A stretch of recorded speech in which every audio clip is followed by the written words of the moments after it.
حضرت ابو ہریرہ رضی اللہ عنہ سے روایت ہے، رسول اللہ صلی اللہ علیہ وسلم نے نماز عصر کے بعد سورج غروب ہونے تک نماز پڑھنے سے منع فرمایا اور صبح کے بعد سورج طلوع ہونے تک نماز سے منع فرمایا۔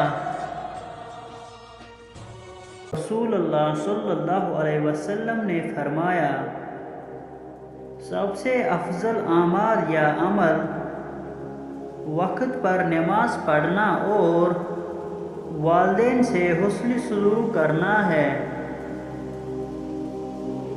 آپ صلی اللہ علیہ وسلم نے فرمایا، میرے لیے جو شخص دونوں جبڑوں کے درمیان کی چیز زبان اور دونوں ٹانگوں کے درمیان کی چیز شرمگاہ کی ذمہ داری دے، میں اس کے لیے جنت کی ذمہ داری دے دوں گا۔